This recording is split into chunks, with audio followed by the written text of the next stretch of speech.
All right, well, we are here for another special episode of Fox Sports Lab at NRL. Josh Morris is alongside me. Josh, the finals are all locked in. Are you looking forward to the next couple of weeks? I am. I'm looking forward to the next month of football. I think it's going to be some great football being played, obviously. Penrith, they're the team to beat. They're going for the three-peat. Which team can knock them off their perch? These are the answers that we will get answered in the next month. Yeah, absolutely. You talk about the Penrith Panthers. They're $1.70 to take out the premiership, followed by the Brisbane Broncos at $3.25, Melbourne Storm $5, and New Zealand Warriors $12. That's the top four.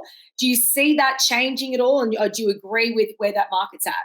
Yeah, I agree with where that's at. Obviously, after the performance of Penrith last week against the Cowboys, they really flexed their muscles and they look like they're going to be hard to beat coming into the finals. And then for the Broncos, we saw them rest a number of key players in their game. They had a loss against the Storm, but you can't take anything from that as how many players were missing. But I'm confident that we'll probably see those two in the grand final. You think it's going to be a Penrith Broncos grand final? Yeah, I'm thinking. I mean, they've been the two best sides all year by far. And for either of them to miss out would be pretty disappointing for their standards that they've set this year.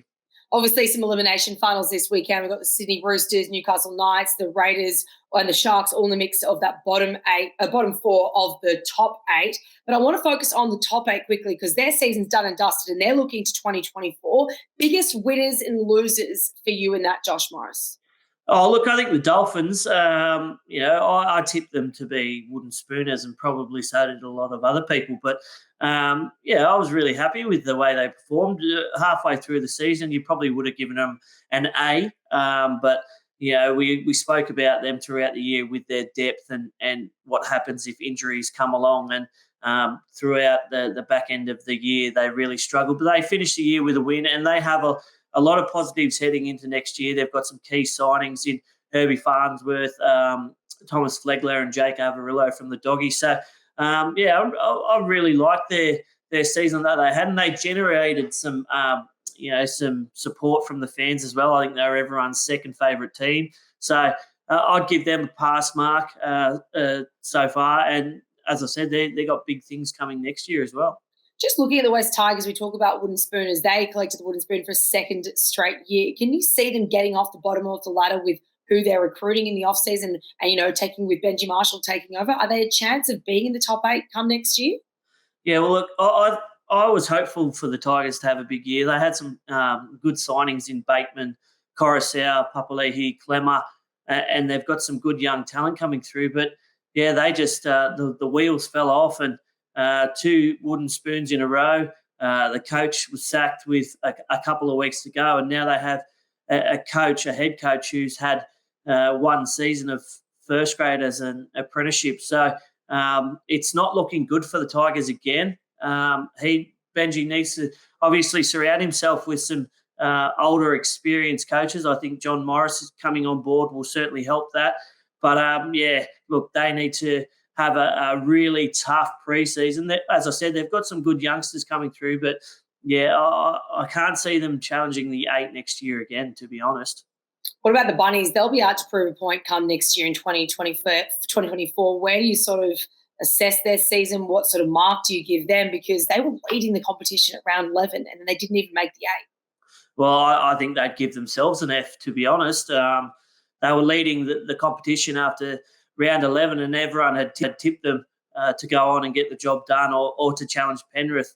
But, it just didn't go to plan for the Bunnies. They through the origin period, they had a number of losses and then the injury to Latrell, the back end of the season really hurt them. And then we saw in the last couple of weeks, obviously, stuff coming out about infighting and we saw a number of coaches either move on or be spoken to, and they had to win their last game to make the finals. Obviously, the Roosters were in the same position, and they just didn't look like they were ever going to win that match, to be honest. I think the Roosters had their measure, and I saw the players at the end of the game. They looked very, very disappointed, and so they should be because, from where they were to what happened, a big fail.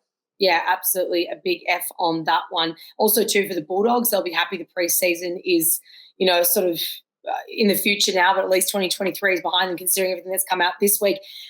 Just want to quickly touch on, now that we're heading into the finals and those teams can go focus and having a bit of time off, but the last 8 teams have got to look ahead to the next couple of weeks. How different is coming into a finals time as a former player? How different is it coming into this period of the year? Do you have to sort of clean the slate and start fresh? And what sort of attitude has to change? Because finals is a different ball game. That's it. It's 27 rounds is the competition, but the finals is a completely different kettle of fish, and you do take a different mindset. For some teams, it's do or die. You don't get another roll of the dice. For those teams lucky enough to play in the top 4, well, you win this game, you're one game away from a grand final. You get the week off and you get to rest. And at this time of the year, that's a big bonus. So no team's ever won it from that bottom 4 coming through.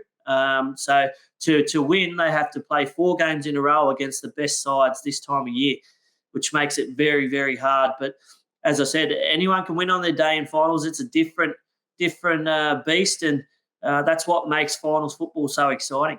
If one of those teams in that bottom 4 of the top 8 was going to challenge those top 4 teams, who are you picking? Look, if I had a full-strength Roosters side, I would probably say that.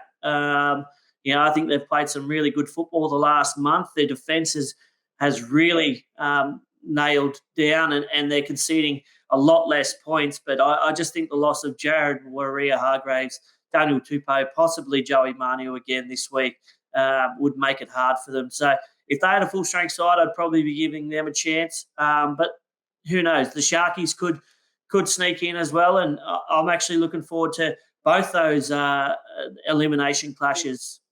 Yeah, absolutely. Me too. Can't wait. We will chat more and go into more detail and depth later in the week to preview all of those finals. But that is it in terms of round 27, the regular season all wrapped up. The teams have got their pass marks off big Fs from you, Josh Morris. Thanks so much for your time this afternoon.